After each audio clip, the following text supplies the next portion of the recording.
Bien, vamos a continuar entonces dejando atrás lo que hemos visto en clases anteriores de la filosofía tradicional de la ciencia, lo que aparece como nuevas corrientes epistemológicas vinculadas a esta denominación que es la nueva filosofía de las ciencias. Habíamos mencionado en la clase anterior que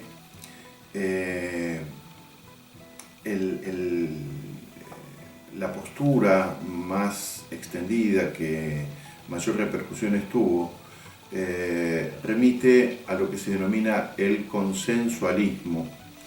El consensualismo es una concepción epistemológica de, en principio, un físico norteamericano, y esto es importante.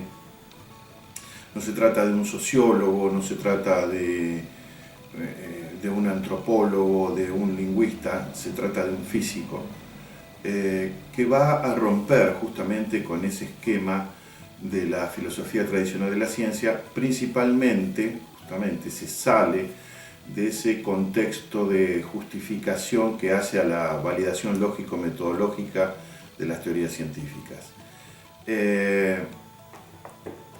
Hay una serie de epistemólogos, ya digo, el que más repercusiones, uno de los que más repercusiones tuvo fue Thomas Kuhn, que proviniendo del riñón de las ciencias naturales, causó gran estupor, causó la reacción, la crítica de muchos epistemólogos tradicionales. Popper también fue muy crítico de las posturas de Kuhn. Digamos que la concepción kuhniana se maneja dentro de lo que llamamos el contexto de descubrimiento. Es decir, que se tiene en cuenta a la ciencia como un fenómeno histórico, social, realizado por seres humanos, en el cual los elementos sociales, culturales, políticos, económicos tienen incidencia en la producción del conocimiento científico.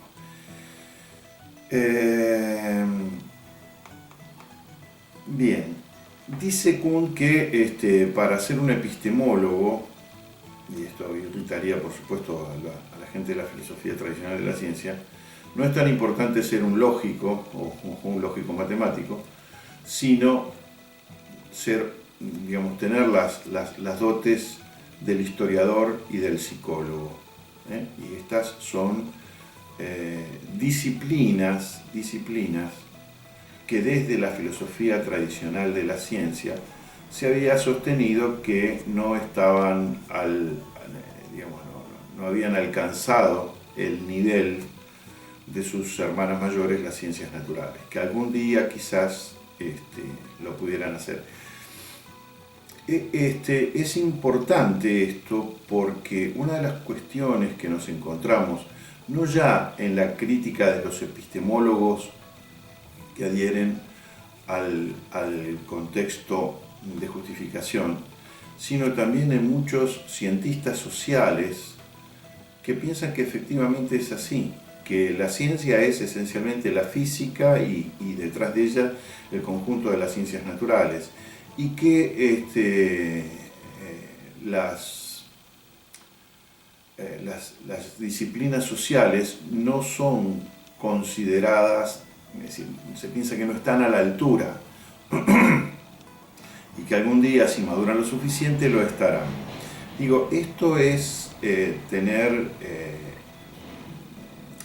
primero, por un lado, someterse a las concepciones hegemónicas que dictaminan cuál es el criterio de cientificidad que se aplica a la investigación.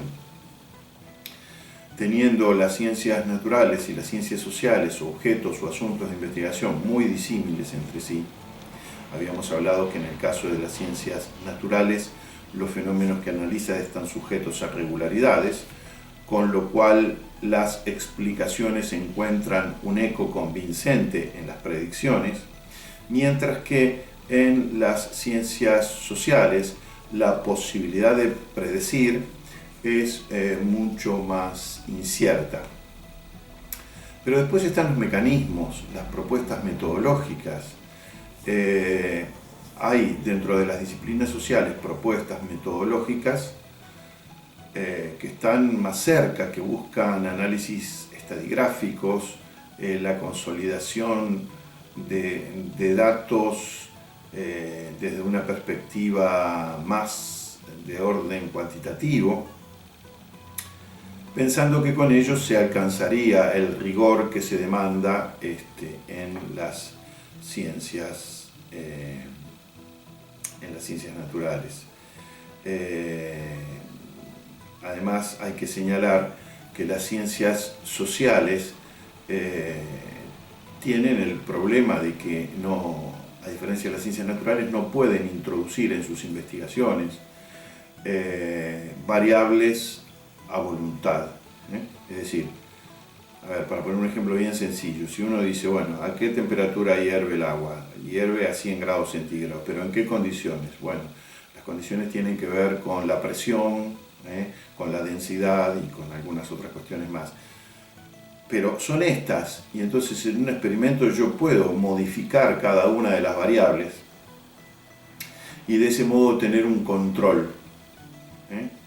En cambio, en el orden de los fenómenos sociales, primero, no se puede, estos son algunos de los problemas que tienen las disciplinas sociales, no se puede introducir variables a voluntad, no se puede ordenar, por decirlo de algún modo, el orden social del mismo modo en que se ordenan los elementos y los procesos dentro de un experimento de laboratorio.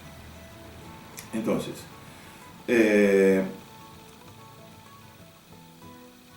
Kuhn va a advertir estas diferencias. Sin embargo, como vamos a ver en un ratito más,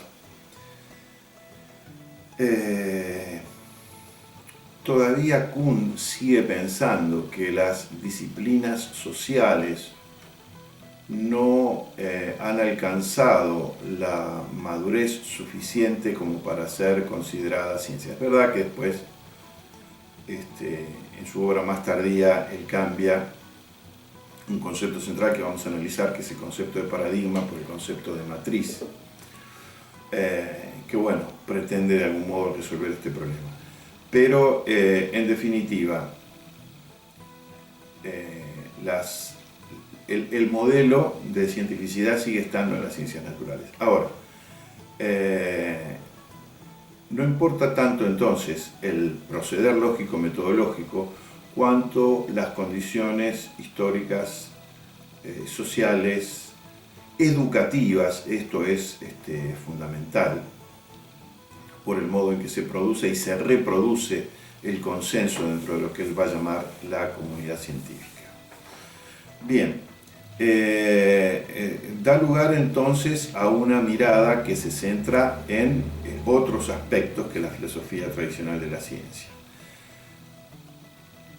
Kuhn va a establecer que, por un lado, hay lo que se puede denominar conocimiento precientífico.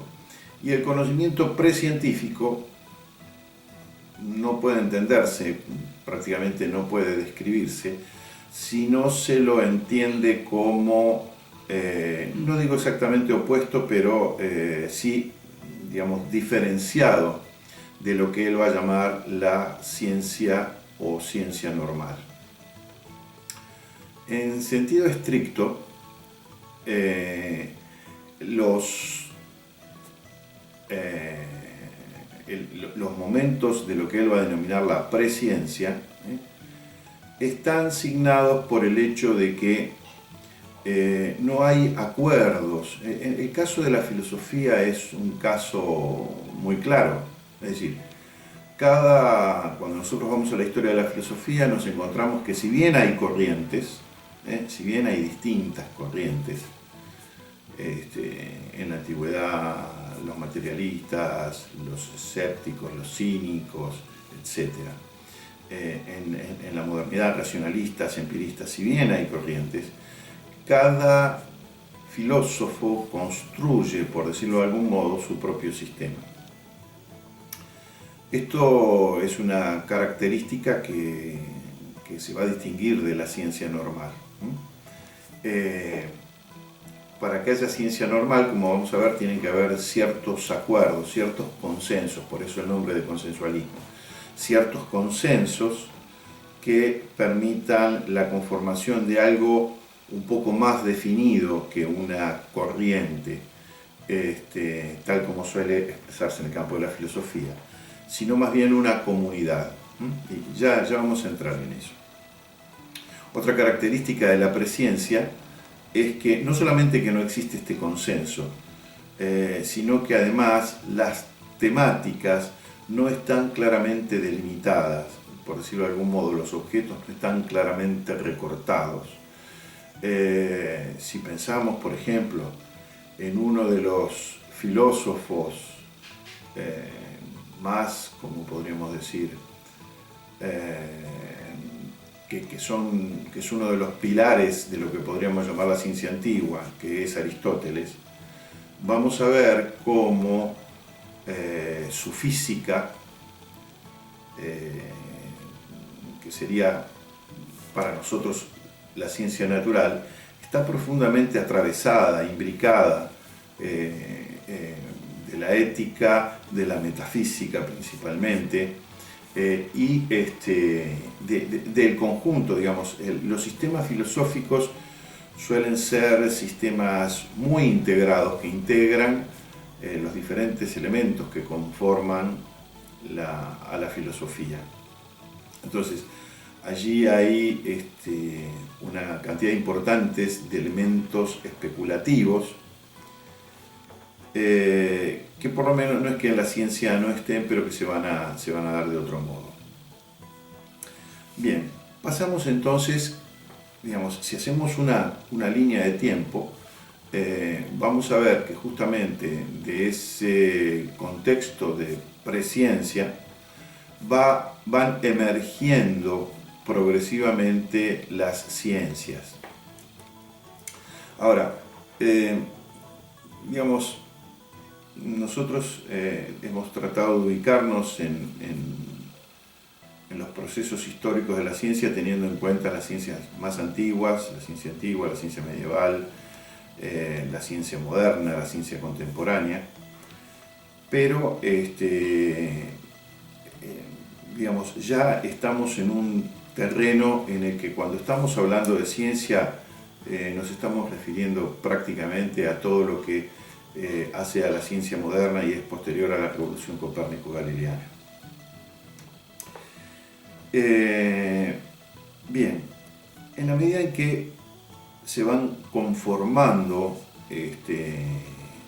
áreas de interés, que se van conformando temáticas específicas, recortadas de las demás, van emergiendo las ciencias, las distintas ciencias. Pero estas ciencias no se desarrollan,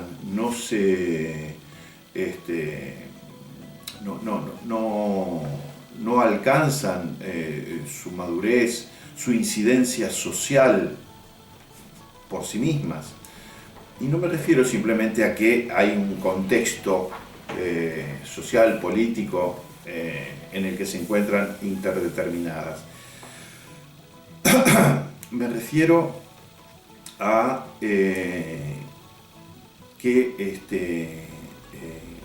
hay elementos intrínsecos que tienen que ver con el modo en que el conocimiento se produce y al mismo tiempo se reproduce. Y esta reproducción se da por un aspecto que a veces no se le da la importancia suficiente que tiene en la epistemología de Kuhn, que es precisamente la educación. ¿Bien? La educación es el ámbito en donde, digamos, la ciencia socializa, por decirlo de algún modo, sus conocimientos y crea allí, en el orden educativo, a los futuros científicos. Entonces, estos científicos no son librepensadores, están formados, sus mentes están formadas dentro de determinados cánones, de determinadas teorías, que Kuhn va a denominar paradigmas. ¿Bien? ¿Qué es un paradigma? Bueno, hay varios que han señalado un sentido multívoco del concepto de paradigma en la obra de Kuhn. Pero básicamente podemos decir que un paradigma es el conjunto de teorías, leyes, hipótesis, instrumentos teóricos, instrumentos empíricos que gobiernan, que ordenan la tarea de investigación. ¿La tarea de investigación de quién? No de los científicos aislados, sino de lo que Kuhn denomina la comunidad científica. ¿Qué sería una comunidad científica? Una comunidad científica tiene un sentido restrictivo con respecto al habitual de comunidad. ¿Qué es lo que comparte? Digamos, ¿por qué alguien es miembro de una comunidad científica? Precisamente porque comparte el paradigma. No hace falta que se conozca, no hace falta que... Bueno, yo puedo no conocer a mi vecino y formamos parte de la misma comunidad. En este sentido, hay cierta analogía. Y Kuhn también va a usar recursos analógicos para establecer las características de la ciencia y de la comunidad científica con respecto al orden social y al orden político. Ya vamos a ver un poco más de eso. Bien, decimos entonces que es el conjunto de leyes, teorías, etc. En realidad, siempre vamos a estar hablando de lo mismo, en todos los casos. Digamos, ¿cuál es la pregunta que subyace a todas estas corrientes, escuelas, epistemólogos? ¿Qué cosa es la ciencia? ¿Qué es la ciencia? ¿Qué es el conocimiento científico? ¿Cómo se da? ¿Cómo se lo debe entender? Y podemos decir entonces que estas preguntas que son comunes van a encontrar diferentes respuestas. Ya hemos visto las respuestas que da la filosofía tradicional de la ciencia. En principio nos hemos referido a Hempel y a Popper. Y vamos a ver cómo se da en algunos exponentes de la nueva filosofía de la ciencia, como Kuhn, como Lakatos y como Feyerabend. En el caso de Kuhn, su modo de entender a las teorías científicas es precisamente el consensualismo. El consensualismo que implica una concepción de los procesos científicos, un lugar para los métodos científicos, un modo de actuar de la comunidad científica, de ordenarse, de reproducirse.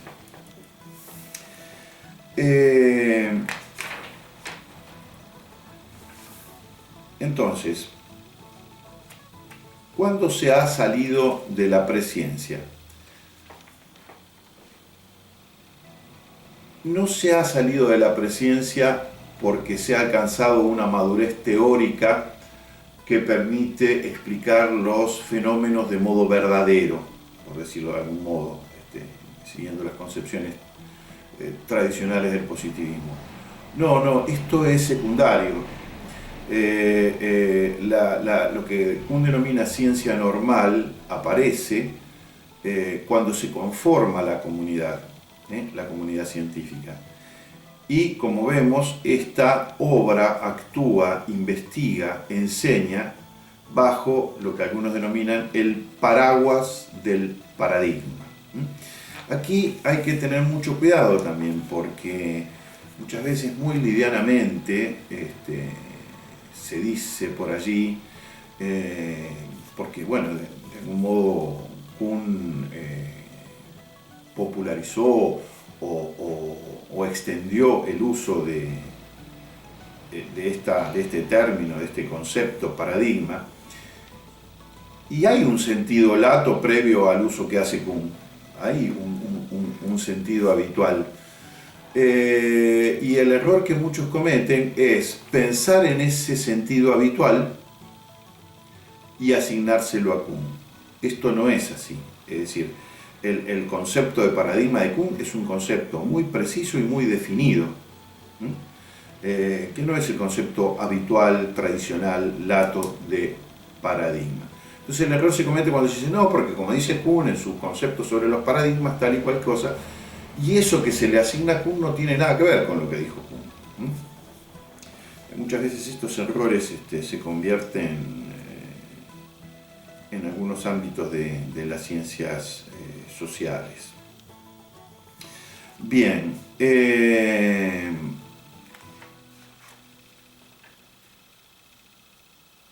fíjense ustedes, voy a leer un párrafo de Thomas Kuhn para que se vea justamente la importancia que Kuhn asigna a este contexto para la consideración de la ciencia.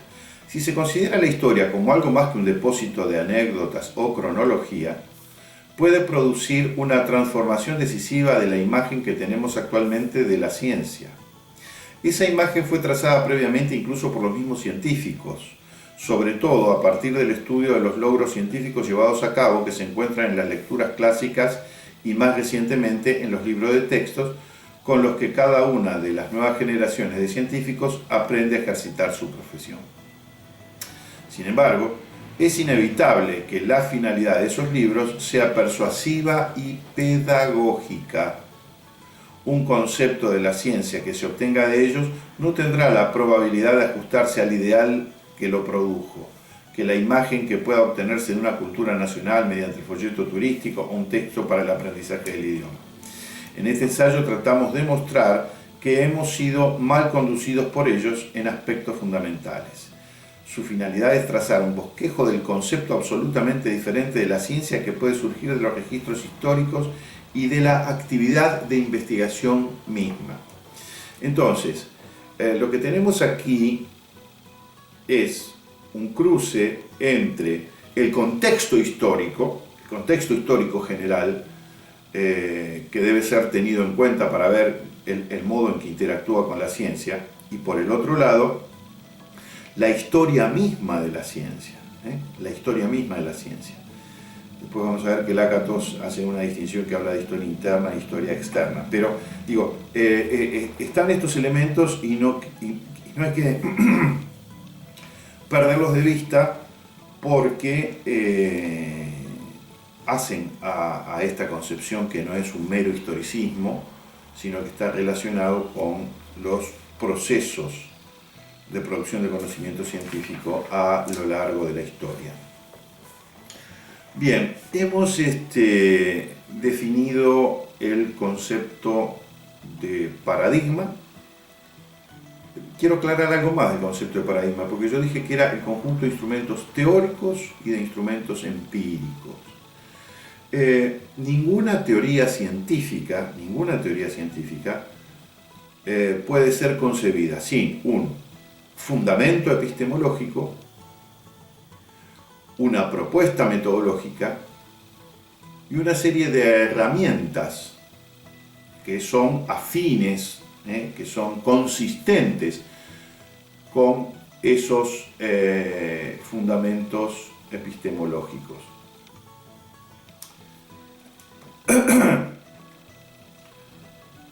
Instrumentos teóricos, porque uno piensa en instrumentos, entonces piensa en telescopio, microscopio, bueno, y satélites, etc. Digamos, piensa en ciertos desarrollos tecnológicos que hacen a instrumentos físicos. Pero la matemática, por ejemplo, que es una ciencia en sí misma, la que estudian los matemáticos, es decir, los únicos que estudian verdaderamente matemática son los matemáticos, son los que han elegido la carrera, la profesión de ser matemáticos. Entonces la pregunta es ¿cómo? ¿Y qué estudian los ingenieros, los arquitectos, los médicos, digamos, todas aquellas carreras, los economistas, todas aquellas carreras que incluyen a la matemática? Bueno, no estudian matemática, sino que se sirven de la matemática como una herramienta, como un instrumento. Los economistas, los físicos, no hacen matemática, sino, digo, salvo que sea Newton, ¿no? Salvo que sea Newton, salvo que sea Einstein, pero no es bueno, acá hay que aclarar esto, ¿no? Porque en la física moderna, la posibilidad del conocimiento del orden físico es impensable sin ciertos desarrollos matemáticos. Entonces a veces allí se compenetra más el desarrollo de la matemática con la investigación científica en el campo de la física. Pero en general un contador, un administrador,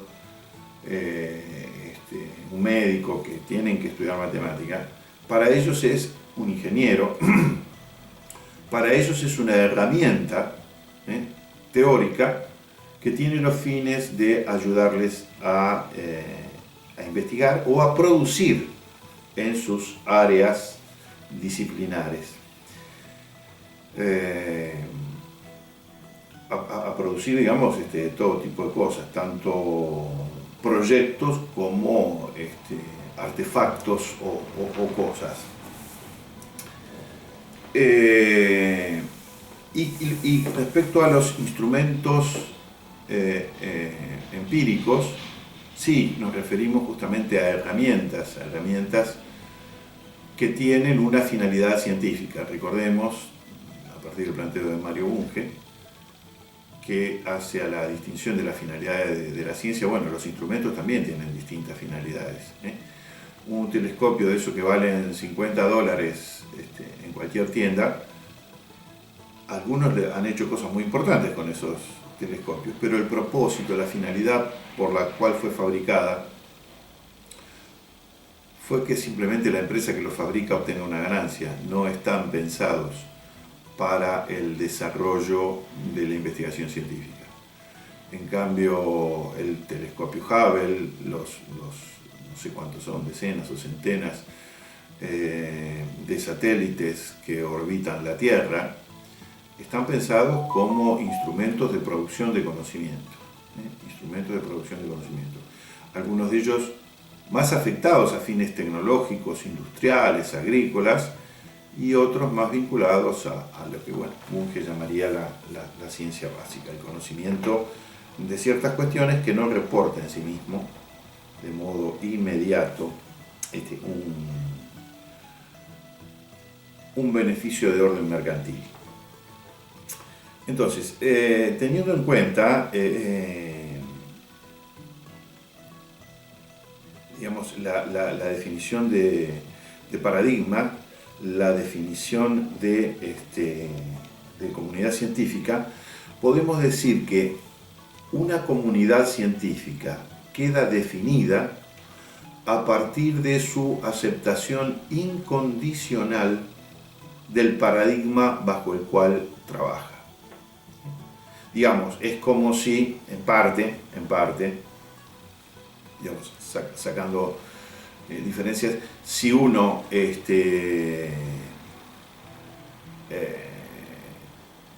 toma la Sagrada Comunión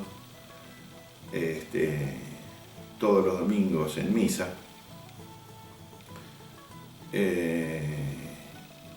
bueno, no puede un domingo arrodillarse y orar mirando hacia la Meca e invocándola.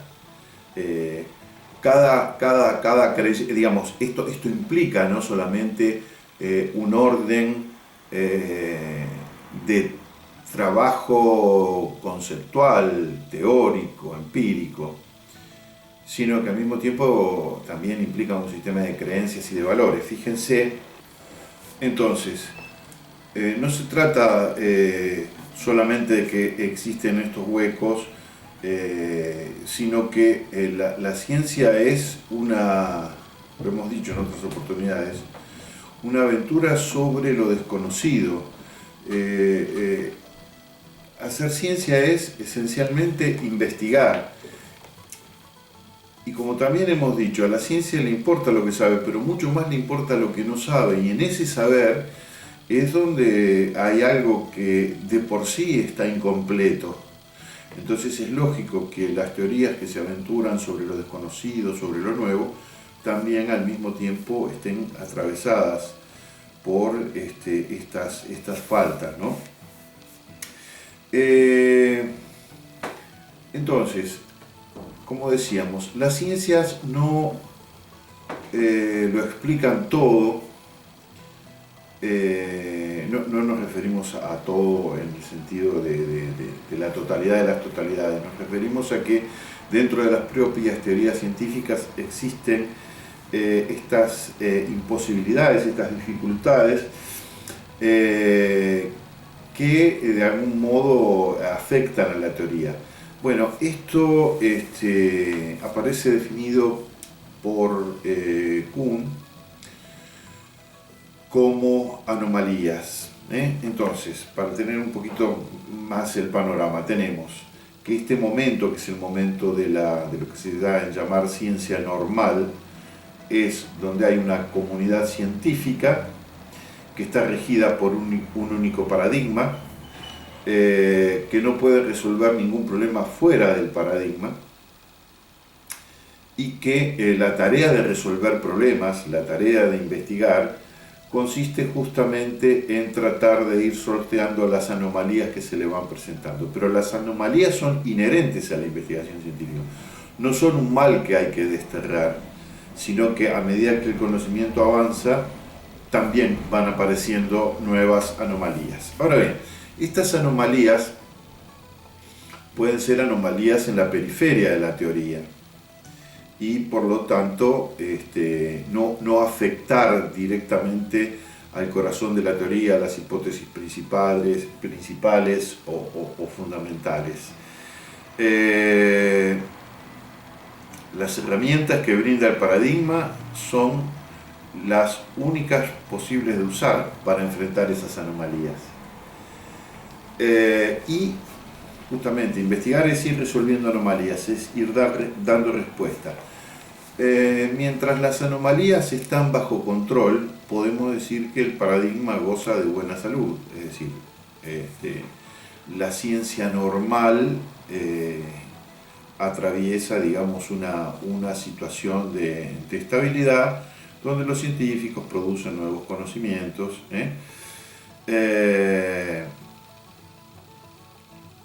Y podemos decir que aquí, entonces, en este momento de la ciencia normal, es donde se producen, y vamos a ser cautelosos porque después vamos a ver que hay una palabra que también trae problemas vinculado a la teoría de Kuhn, a la epistemología de Kuhn, acerca de cómo progresa la ciencia. Por ejemplo, la ciencia avanza produciendo un conocimiento que se funda en la ampliación de la base empírica. Para Popper, la ciencia avanza refutando hipótesis.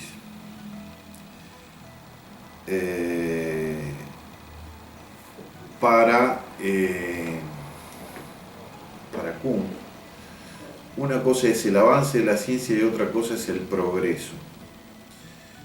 Si entendemos por avance la acumulación de conocimientos, esto se da solamente en la ciencia normal. Pero como después vamos a ver, este momento de ciencia normal no dura para siempre. Ese consenso, porque no se trata de otra cosa que de un acuerdo. Ese acuerdo no es eterno. Y hay muchos motivos, tanto internos como externos, que pueden producir la ruptura del consenso y por lo tanto el resentimiento de ese momento que sería la ciencia normal.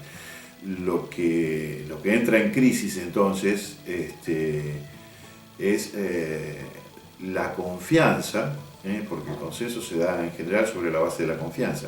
¿La confianza en qué? La confianza en la capacidad del paradigma para resolver problemas. Un paradigma resuelve problemas en la medida en que tiene a las anomalías que se le presentan bajo control. Pero cuando las anomalías se multiplican, desbordan al paradigma, empiezan a aparecer problemas que desde el paradigma ya no pueden ser explicados sin contradecir los principios mismos del paradigma, entonces allí se va a producir una situación crítica.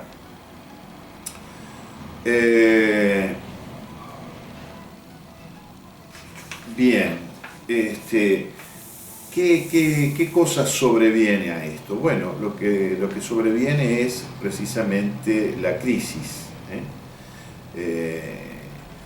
Aquí tendríamos una especie de tercer momento, ¿no? Habíamos hablado de presciencia, de ciencia normal, conformada por un paradigma que gobierna la actividad de investigación de la comunidad científica, donde hay anomalías que se van resolviendo. Eso sería la ciencia normal.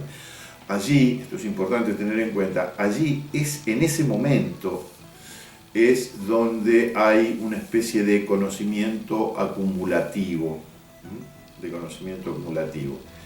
Y me cuido de usar la palabra progreso porque para Kuhn el progreso de la ciencia no se da por esa acumulación que se da en el momento de la ciencia normal. Se da por revoluciones, pero eso lo vamos a ver en un momento. Entonces, frente a esta situación en la que el paradigma es desbordado por las anomalías, empiezan a aparecer evidencias que ponen en cuestión los fundamentos del paradigma, es que se produce la crisis.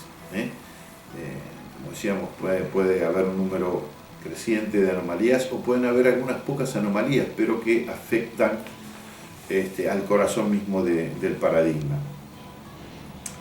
Entonces, ¿qué es lo que ocurre? Esta situación de crisis genera desconciertos y mella la confianza en el paradigma. En este tipo de situaciones hay científicos que tratan de encontrar solución dentro del paradigma y algunos que comienzan a desconfiar y se retiran. Entonces esto que va a conducir a la crisis es justamente la ruptura del consenso. Surgen entonces lo que se denominan paradigmas rivales, es decir, empiezan a pulular otras concepciones paradigmáticas de cómo explicar o resolver ciertos problemas. Pero ya se ha terminado entonces el periodo de la ciencia normal. Se ha entrado en lo que podríamos denominar una crisis.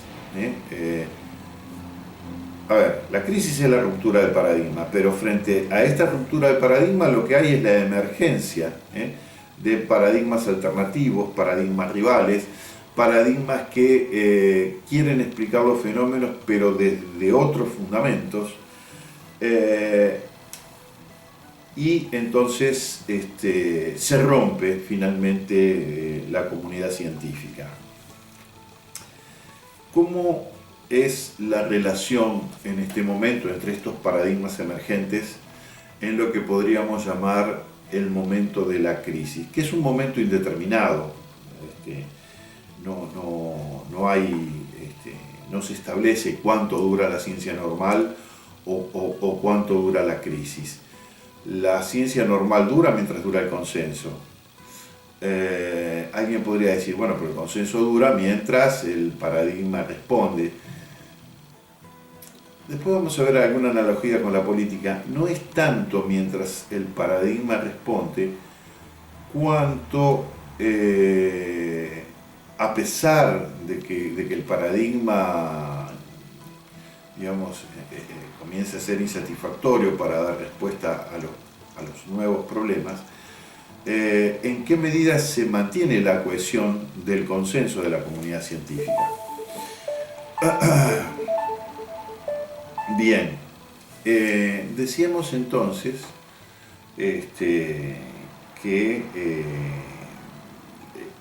los paradigmas rivales tienen digamos, en la ruptura de consenso, podríamos establecer que entre ellos hay diferentes tipos de relaciones.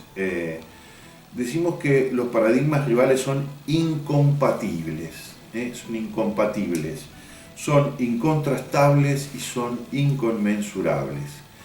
¿Qué quiere decir que un paradigma es incompatible con otro paradigma? No existe posibilidades de comparar un paradigma con otro. Dice Kuhn que los paradigmas rivales es como si vivieran en mundos diferentes y hablaran lenguajes diferentes. No pueden ponerse de acuerdo entre ellos, no pueden dialogar, porque parten de fundamentos enteramente distintos.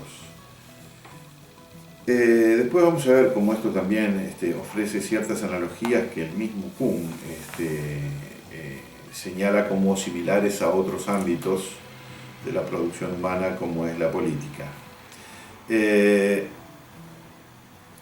A tal punto es esta incompatibilidad que no pueden compartir no solamente los fundamentos, sino tampoco las prácticas, los métodos, los instrumentos.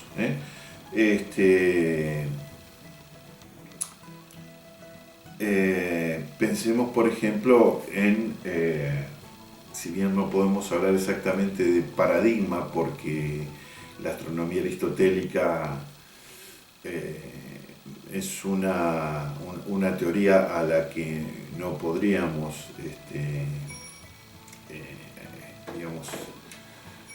señalar que tiene características similares a la ciencia moderna, pero si pensáramos en la astronomía aristotélica como un paradigma, lo que podríamos decir es que es incompatible con la teoría copérnico-galileana. Es decir, dicho de otro modo, la incompatibilidad de los paradigmas impide que pueda haber una aproximación o una síntesis entre ellos.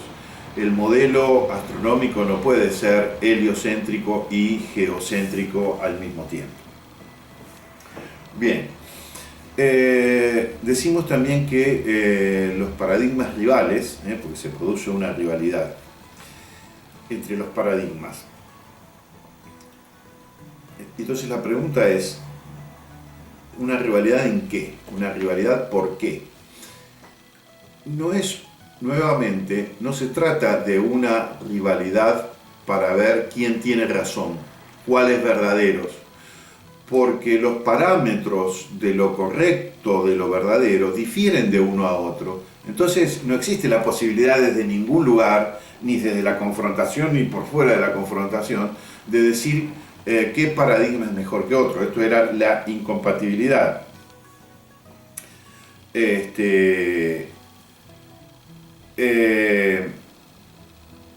Decimos que son incontrastables porque no hay prueba, no hay experimento, no hay nada que se pueda hacer para establecer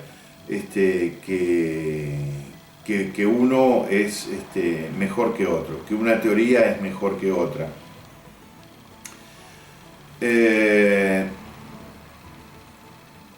Bien. Y por último, decimos que los paradigmas rivales son inconmensurables. La inconmensurabilidad quiere decir que no hay posibilidades de medir la eficacia de un paradigma con respecto a otro para la resolución de problemas. Dice Kuhn, la mayoría o todas las discusiones sobre inconmensurabilidad dependen de un supuesto literalmente correcto, pero sobre el que a menudo se han cargado demasiado las tintas. Si dos teorías son inconmensurables, deben ser formuladas en lenguas mutuamente intraducibles. Si esto es así, señala una primera línea de crítica.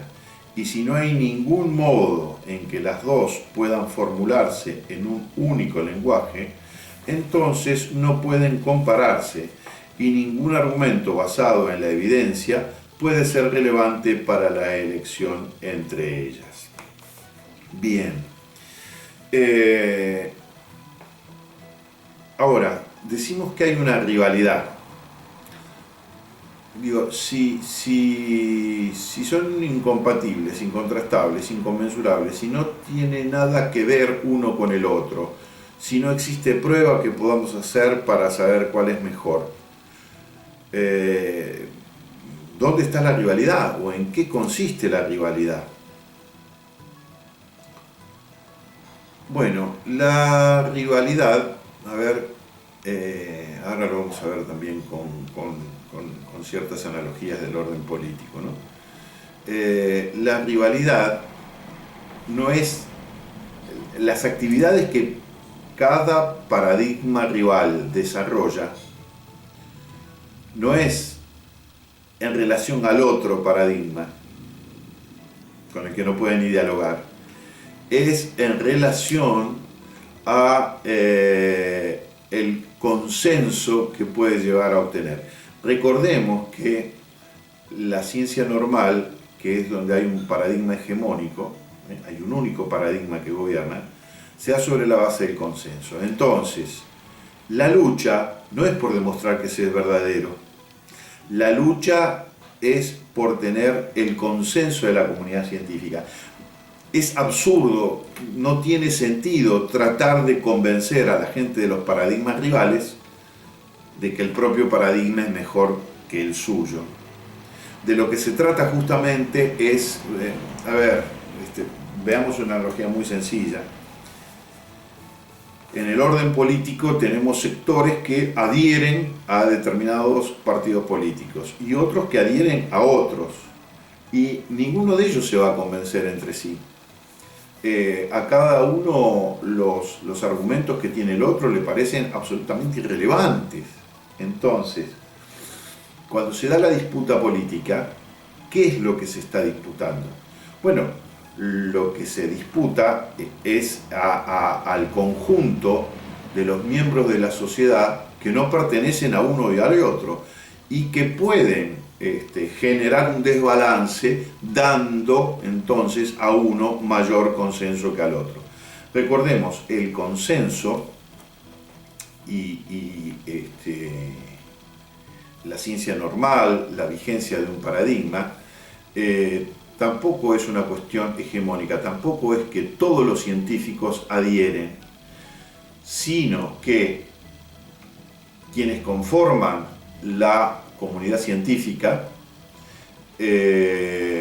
sus teorías, sus instrumentos, sus metodologías, sus programas de educación, sus proyectos de investigación, son los que son adoptados por la sociedad como el modo de hacer ciencia. ¿Se comprende esto? Tampoco está diciendo Kuhn que en el momento de la ciencia normal no puedan existir fuera de la comunidad científica científicos que piensen de otro modo. Pero quien está fuera de la comunidad científica no existe. Esta es la cuestión. No existe ¿por qué? Porque la ciencia está hecha de todos estos elementos: educación, investigación, extensión, sentido social. Eso es lo que hace el consenso. Entonces, quien piensa por fuera de la comunidad científica no va a recibir aportes, no va a recibir reconocimiento, sus libros no van a ser leídos, entonces es verdaderamente como si no existiera. Ahora, y aquí es importante ajustar algunas cuestiones. En este sentido, decíamos que no sabemos, no está establecido cuál es el periodo de duración de la ciencia normal. La ciencia normal dura mientras hay un único paradigma hegemónico, mientras no hay paradigmas rivales, mientras no hay crisis. Pero tras la ruptura del consenso, la crisis se produce. ¿Cuánto va a durar la crisis? Tampoco es algo que se pueda establecer. No se puede decir que una crisis va a durar X cantidad de tiempo. La crisis dura mientras existen paradigmas rivales que luchan por el consenso y por la hegemonía. Esto puede durar tiempo indeterminado. Esto es lo que se denominaría el momento de la crisis. La crisis es eso. Ahora, ¿qué pasa con la producción de conocimiento científico? Bueno, la producción de conocimiento científico queda estancada, porque en la concepción de Kuhn solo se avanza, solo se mejora, en tanto hay paradigma de comunidad científica. Cuando no lo hay, entonces hay una lucha que no es una lucha productiva, no se amplía el conocimiento, no se profundiza el conocimiento. Eso es solo una situación que se da en la ciencia normal. Entonces, desde el punto de vista de la producción de conocimiento, la crisis implica un estancamiento. ¿Cuándo se termina la crisis? Bien, la crisis se termina con la revolución, y el concepto de revolución es un concepto central en Kuhn, porque, bueno, precisamente él nos va a plantear que, y ahora sí vamos a usar la palabra adecuada, que es revolución. La ciencia progresa mediante revoluciones, ¿no? La ciencia progresa mediante revoluciones. Entonces, la pregunta es, ¿y qué es una revolución? Kuhn da una definición de revolución, digamos, sintética, pero, quiero decir, dedica buena parte de toda su obra a trabajar precisamente el tema de la revolución, ¿no? Fíjense ustedes, la obra más importante, más conocida de Kuhn es La estructura de las revoluciones científicas, pero también habla de la revolución copernicana, también tiene otra obra que se llama ¿Qué son las revoluciones científicas? Es decir, que el término revolución está en el centro de su epistemología. Y tratándose justamente de una epistemología propia de la década de los años 60 del siglo XX, pensemos que todo el clima cultural estaba impregnado del término del concepto de revolución. Bueno, esto ya lo habíamos señalado en clases pasadas. Quizás la palabra sinónimo de modernidad sea revolución. Cada vez que pensamos en la modernidad, pensamos en la revolución agrícola, en la revolución francesa, en la revolución industrial, en la primera, la segunda, la tercera, en las revoluciones estéticas. estos cambios radicales, profundos, son propios de los tiempos de la modernidad. Después discutiremos en qué medida hasta dónde llega esta modernidad en el siglo XX, ¿no? Para algunos se termina casi a mitad del siglo XX, para otros un poco más adelante y para otros no se ha terminado todavía. Decíamos entonces que el concepto de revolución es central. Ahora, ¿qué es una revolución? Bueno, había animado a muchos la idea de que un epistemólogo que provenía de las ciencias naturales pensara que esto se trataba de un proceso revolucionario y que diera lugar a la historia, a la psicología, a la ideología, a la política. Sin embargo, en este sentido, Kuhn es bastante conservador. A él no le gusta el momento de la crisis, a él no le gusta el momento de la revolución.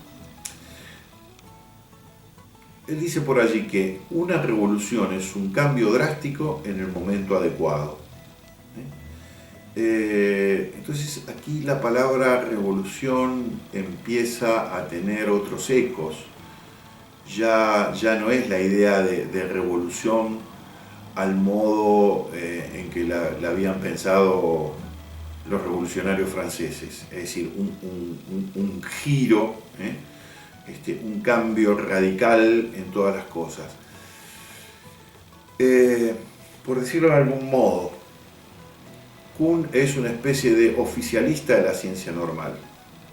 Si nosotros pensamos en cada uno de estos momentos, presciencia, ciencia normal, crisis, revolución, lo que vamos a ver es que el momento que para él es el momento brillante de la ciencia es el de la ciencia normal, es el del único paradigma hegemónicamente vigente, es el de un acatamiento de la comunidad científica al paradigma.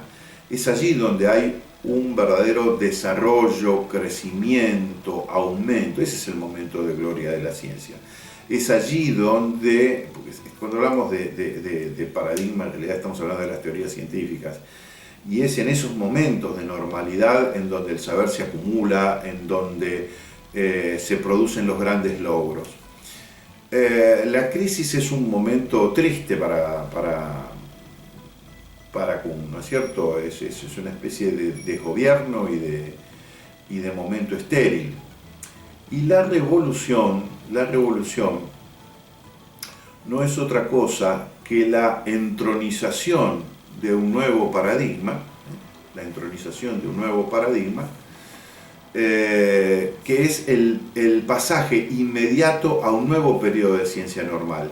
Es decir, cuando en esa lucha entre los paradigmas rivales, uno de esos paradigmas logra producir un consenso y ordenar a la comunidad científica, disciplinar a la comunidad científica en torno a ese concepto, a ese paradigma,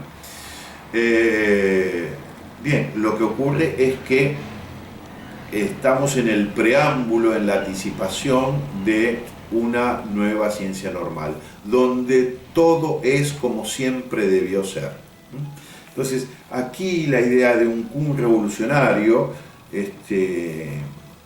revolucionario de la ciencia, se torna bastante más discreta, y pensamos entonces en que Kuhn ve con claridad los elementos que están en juego, pero no ve los procesos revolucionarios como momentos en los que haya mejoramiento de ningún tipo, porque si no existe, si son incompatibles, incontrastables e inconmensurables, ¿qué cuestión me puede hacer pensar que el paradigma que ahora gobierna la nueva ciencia normal es mejor que aquel que gobernaba previa a la crisis? De no hay posibilidad de establecer que este es mejor que aquel. Entonces, en ese sentido, la revolución es un cambio drástico en el momento adecuado. La revolución no está pensada como un mejoramiento. Y aquí viene un problema semántico relevante, porque la palabra que utiliza Kuhn para dar cuenta de la revolución es progreso. La ciencia progresa por revoluciones. Este es el concepto. Entonces, en aquellos años 60, donde había muchos movimientos revolucionarios, que alguien dijera que la ciencia progresa por revoluciones sonaba bien a muchos oídos. Pero esa revolución en sí misma, el único valor que tiene es ser la antesala, la anticipación de un nuevo periodo de ciencia normal, que va a traer cambios que son simplemente cambios. Entonces, aquí hay que tener en cuenta esto.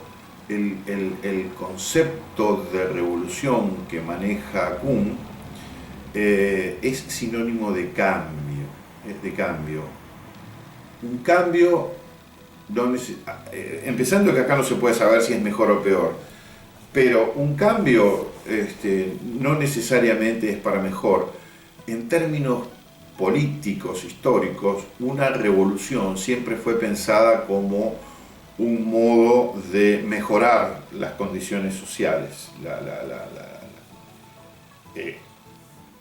el orden social. Bien, ¿qué ocurre entonces tras la revolución? Bueno, simplemente que se entroniza una nueva ciencia normal y así sigue el progreso. Digamos que una vez que se ha salido de la presciencia, el ciclo es un ciclo que se va repitiendo de ciencia normal, crisis, revolución, nueva ciencia normal, nueva crisis, nueva revolución, y así sucesivamente.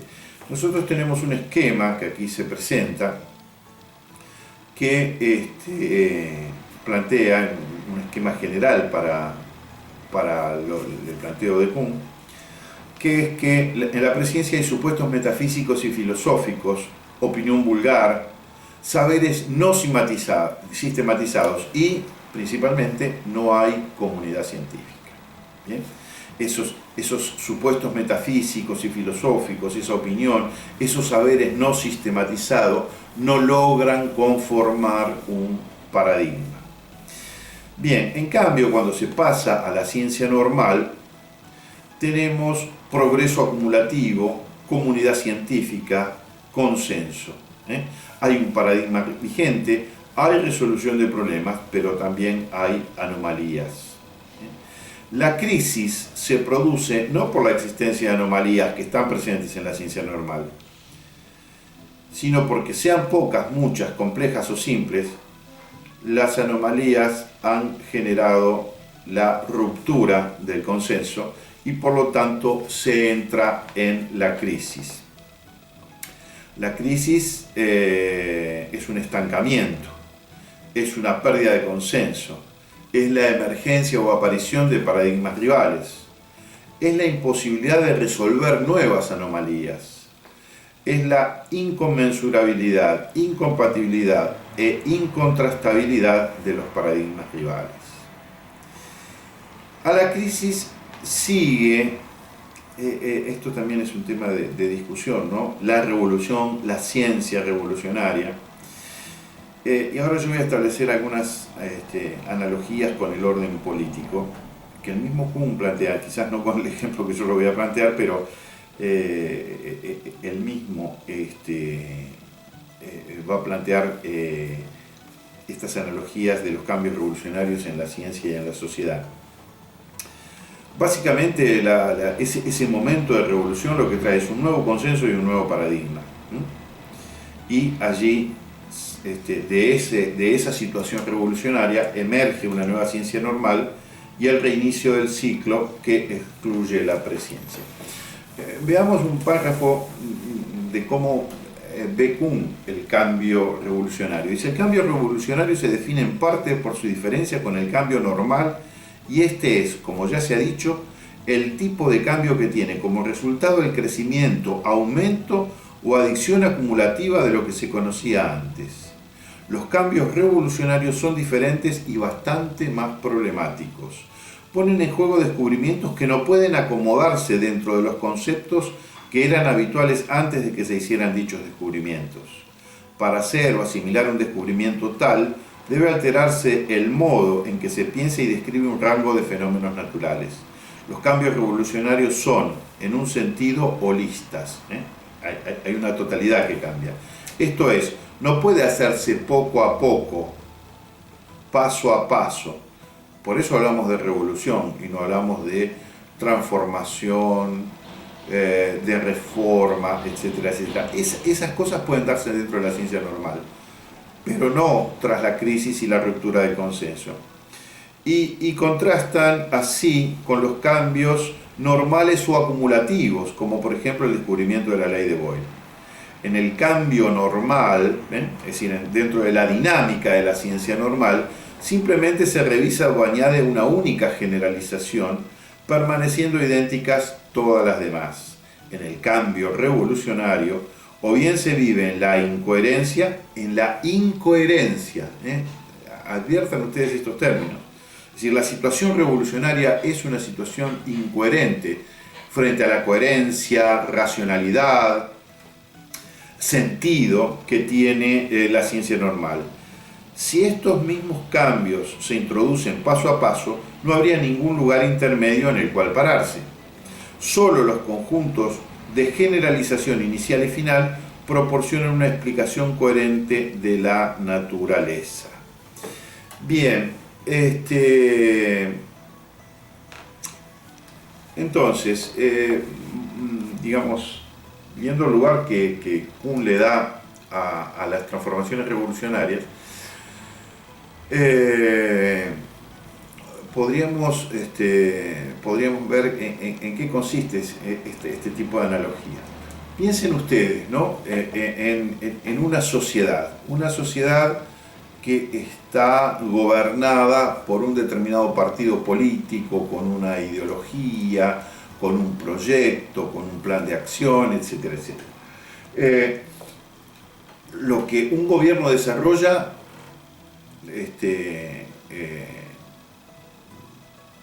es propio de esa identidad ideológica del partido. Supongamos en el orden democrático que un partido llega a gobernar porque ha obtenido el consenso de la población a través de las elecciones. Pensemos en las luchas, en las campañas políticas, en las cosas que se dicen unos a otros. ¿Quién podría pensar que en cualquier partido político de cualquier lugar del mundo los partidos que son adversarios van a tratar de convencer a los líderes del partido opositor para integrarlos a sus filas? Eso no se le ocurre a nadie. Están detrás del electorado. ¿Por qué? Porque la obtención de la confianza del electorado es la obtención del consenso y el acceso al poder. Decimos entonces que también hay un acceso al poder por parte de la comunidad científica cuando logra consolidarse como un paradigma único. ¿Por qué? Porque no solamente ordena el paradigma, las tareas de investigación, sino que establece los criterios de pertenencia, de incorporación, de exclusión, incide en los planes de educación, incide en las políticas educativas y en las políticas de investigación. ¿Bien? Esto creo que es algo que se puede ver cuando uno recorre, por ejemplo, la historia de los organismos de investigación en la Argentina. puede ver cómo las fluctuaciones políticas han afectado directa y profundamente esas entidades científicas. Ahora, el hecho de que un partido político gobierne sin mayores dificultades solo depende en parte de las condiciones económicas, el ingreso per cápita, del aumento o disminución de la pobreza, del aumento o disminución del desempleo. Un gobierno le puede ir muy mal económicamente y estar muy fortalecido políticamente. ¿Por qué? Porque obtiene el consenso.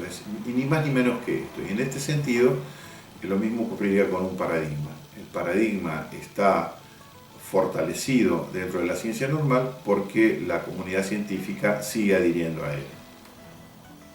Ahora, en el orden político, justamente, y allí es donde más claramente se ve, si bien las anomalías de tipo económico, de tipo social, de tipo cultural, pueden generar problemas, indudablemente que sí,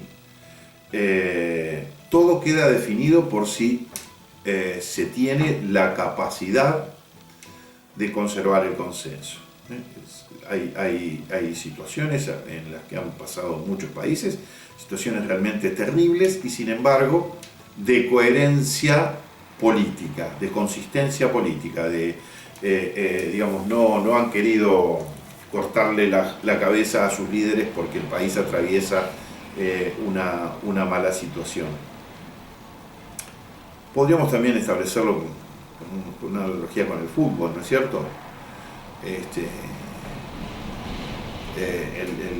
El director técnico de Alemania, que había ganado el Mundial en Brasil, después se fue en la primera vuelta en el Mundial siguiente y a nadie se le ocurrió decir, bueno, te fuiste en la primera vuelta, cambiemos. Y nosotros, por ejemplo, tuvimos por cambiar casi dentro de cuando estaba disputando la Copa, estábamos pensando en el cambio de director técnico. Entonces, de lo que depende es del consenso y en el orden político también. Ahora, cuando se rompe el consenso se produce lo que sería una especie de desgobierno. A ver, para ponerlo más o menos en términos sencillos, supongamos que la tarea de gobernar signifique resolver problemas de orden económico, educativo, social, de salud, de vivienda, de seguridad, digamos, a grosso modo.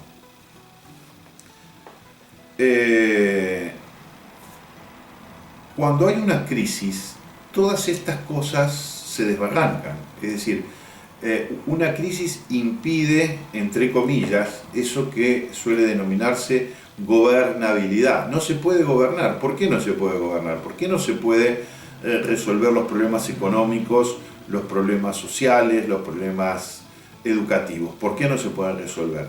Precisamente porque se ha desbaratado ese entramado social y el consenso de aceptar ciertas políticas. Entonces ya no se gobierna. Digamos, nosotros por ejemplo, bueno, en el 2001 fue clarísimo, nosotros estuvimos prácticamente un año, pensamos en lo que pasa ahora, cómo la economía está resentida en la pandemia, pero yo recuerdo que en el 2001, en la crisis del 2001 en la Argentina, durante mucho tiempo no se vendió una sola propiedad en todo el país. Entonces, había una economía estancada y los gobernantes eran incapaces de resolver esa economía estancada. Había agitación social, había saqueo, bueno, había una cantidad de convulsiones políticas y sociales. Entonces, esa ruptura del consenso impide que haya un partido u otro partido que establezca cómo hay que resolver los problemas. En algunas sociedades esto, digamos, va más allá de una crisis política transitoria, como pudo ser incluso la nuestra en el 2001, como decíamos, con 5 presidentes en una semana. Digo, el país no se llegó a desintegrar, pero en otros casos ha ocurrido que esas crisis, pensemos por ejemplo en la situación de Yugoslavia, ¿no es cierto? Digamos, lo que significó esa crisis de ese país que terminó en la atomización y en el surgimiento de un montón de países que de algún modo ya estaban preconfigurados. Entonces, nuevamente, se lucha. A mí me gusta poner algún ejemplo. No sé, creo que el ejemplo de la Revolución Cubana es un ejemplo más o menos claro y no nos metemos con cuestiones más cercanas.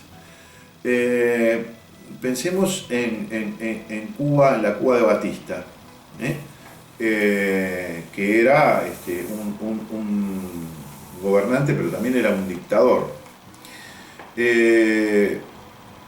Por algo Batista llegó al poder. No llega al poder porque sí, llega al poder porque por un camino u otro produjo consenso que lo entronizó en el poder.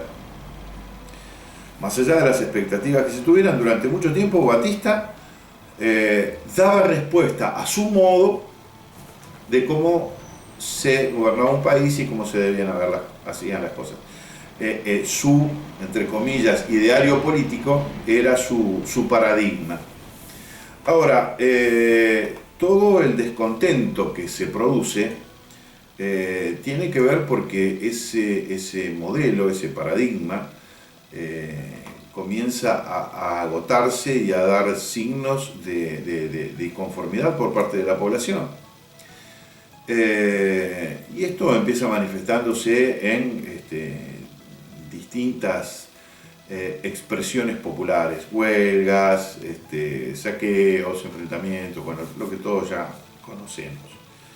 Conflictos sociales sostenidos, estallidos sociales.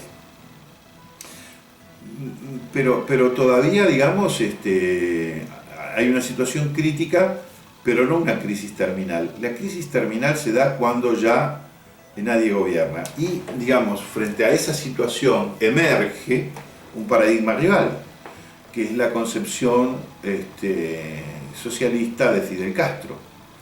Ahora, ¿quién gobierna Cuba sobre fines de la década del 50?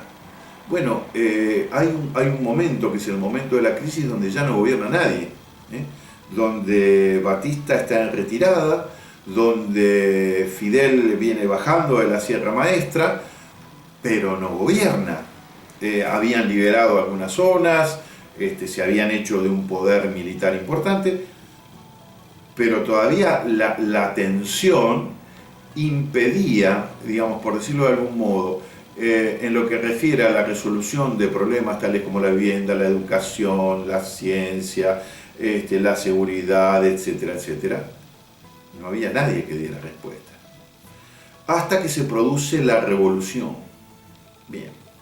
Y a mí me gusta usar esta imagen porque, si bien los procesos revolucionarios, cualquier proceso revolucionario, dura un tiempo X, que puede ser más breve o que puede ser más largo o bastante más largo, la revolución dura un solo día. La revolución dura un solo día. A lo sumo puede durar un mes o una semana. La Revolución de Mayo, por ejemplo, entre nosotros. Por ejemplo, si pensamos en el 14 de julio, la toma de la Bastilla, si pensamos, por ejemplo, en la Revolución Norteamericana, el 4 de julio, ven ustedes que hay una fecha, el día de la Revolución. Y paradójicamente, el día de la Revolución no es un día de lucha, no es un día de lucha. todos los días previos a la revolución son días de lucha, pero el día de la revolución es esa suspensión temporal del tiempo ordinario, un tiempo ordinario que ya no era ordinario porque estaba afectado por la crisis, en la que se da la despedida a lo viejo y se da ingreso a lo nuevo. Pueden haber escaramuzas, pueden haber tiroteos lejanos y qué sé yo, pero tengo la imagen de los barbudos entrando a La Habana,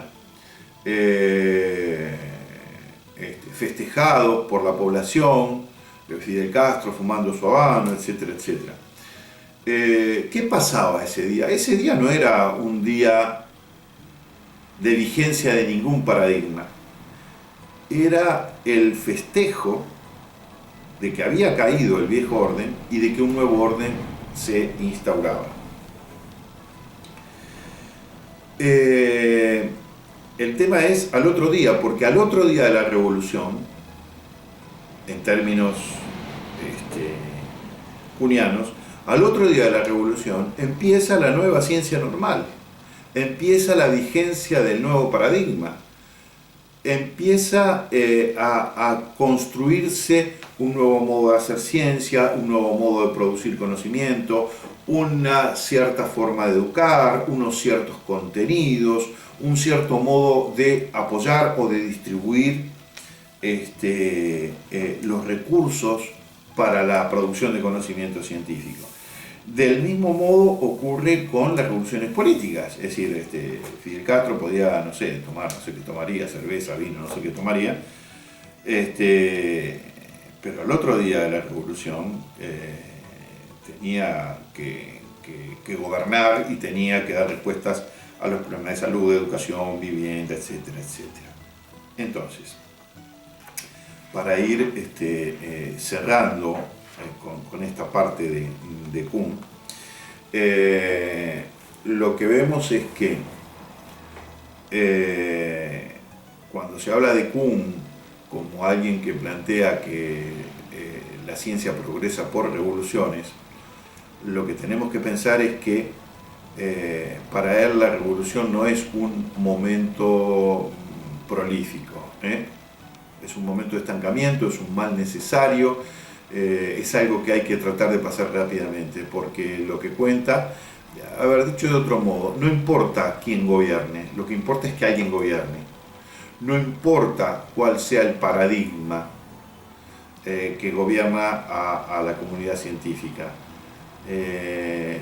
Lo que importa es que haya un paradigma y que haya un orden en el que permita justamente el desarrollo acumulativo. Entonces la palabra progreso, que tanto ha sido usada en relación a la epistemología kuhniana, es un concepto complejo con el que hay que tener mucho cuidado porque podemos llegar a confundirnos en relación a su significado aplicado a los criterios de cientificidad de Kuhn. Bien, nosotros hemos visto algunos pensadores de la filosofía tradicional de la ciencia, voy a hacer referencia a Popper, y estamos viendo ahora a Kuhn como un nuevo filósofo de la ciencia, como alguien que rompe con las concepciones de la filosofía tradicional, y que de algún modo parecen, desde el punto de vista epistemológico podríamos decir que el consensualismo kuhniano y el falsacionismo popperiano serían incompatibles, incontrastables e inconmensurables, porque tienen fundamentos completamente distintos, porque uno adhiere clara y abierta y radicalmente al contexto de justificación, otro adhiere clara y abiertamente al contexto de descubrimiento, y uno tiene en cuenta la historia, la psicología, el orden social, el otro lo desecha completamente. Entonces uno podría decir, bueno, pero esto ¿podría haber alguna síntesis entre estas dos cosas? pensarlo así resulta, la verdad, bastante difícil de pensar que pueda surgir algún tipo de híbrido entre estas dos cosas. Y, sin embargo, precisamente, eso es lo que va a hacer Imre Lakatos con su propuesta de los programas de investigación. La concepción epistemológica del húngaro Imre Lakatos es una especie de, por decirlo hegelianamente, de síntesis superadora, por lo menos se lo intenta, entre la concepción falsacionista de Popper y la concepción consensualista de Kuhn. Así que esto es lo que tenemos para la próxima clase. Seguimos entonces. Hasta luego.